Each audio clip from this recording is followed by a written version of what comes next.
Joining us now is Wimbledon Chief Executive Erik. Speculation about a move back to Merton has been rife for many years. How significant is this latest step? Well, today, Chris, what we've done is we've announced the latest step in a long series of steps, as you say, in our attempt to get a new stadium back in Merton. What we've done is we've submitted to the council our proposals and our recommendations for the future use of the Greyhound Stadium site. And what we're saying is we want that site to be used for a football stadium. Now, this is not the same as a planning application. This is just us saying we would like you please to designate the site, that's the word they use, as a football stadium. So when we do a planning application, everything will be that much more straightforward. Yeah, and how much will the new stadium cost, and can the club afford it? Well, you know, we're always very careful about when we talk about money. So yes, of course we believe we can afford it. The construction cost of the new stadium will be about £16 million. And what I should explain there, that what we're aiming for is a stadium of about, well, we've always said we want a stadium of 22,000 capacity. What we're going to do first is build one that's more appropriate to our current scale and size of about 11,000, and that £16 million is what it'll cost to build the 11,000 stadium. We've got a number of different ways of raising money. We talk about that in the documentation, but they include naming rights, some money from enabling development, a community share issue which we've been preparing for about 18 months. We are confident that we will get there. And how can the fans do anything to help the club get back to Wimbledon? Oh, there's masses the fans can do.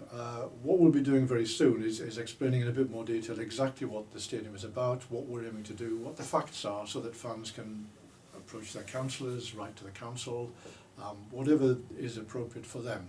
What we're asking, however, is that in the short term, just hold fire a little bit until we've got a chance to explain the full case properly, so when people are making representations to council, they do so and they know the facts and they can put them well.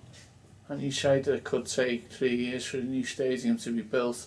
Will we continue to upgrade the Cherry Red Record Stadium in the meantime? Yeah, okay, just coming on the time to build a new stadium, the timescale is probably that the council's review of all these representations about what the site should be done will end up probably reporting in March, at which point they will say, hopefully, yes, the Greyhound Stadium site is suitable for a football stadium. There's then a planning application to make, and when that's done, we're probably talking another couple of years after that before the first brick is laid. So we're talking 3 to 4 years before we can realistically be thinking about a new stadium. In the meantime, we're obviously not going to spend a fortune on this stadium, but we'll continue to make small improvements, either for safety reasons or for the fans to be more comfortable. But any other improvements will have to be ones that pay for themselves in 3 or 4 years.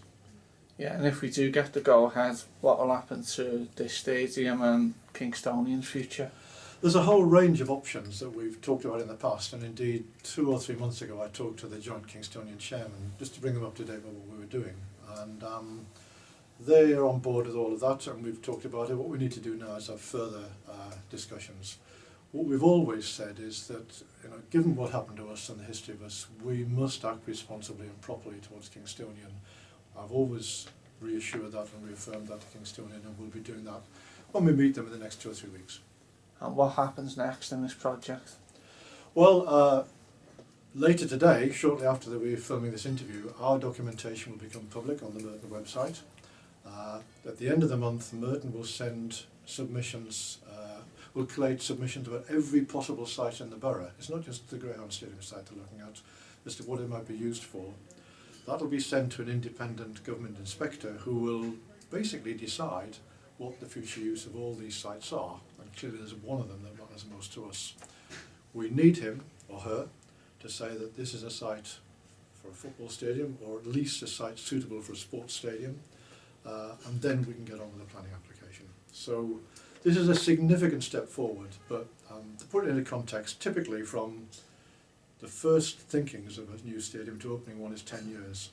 We've been going 5 or 6, and that's roughly where we are in the process. It's a significant step, but a long, long way to go. Okay, thanks so much, Erik, and keep up the good work. My pleasure.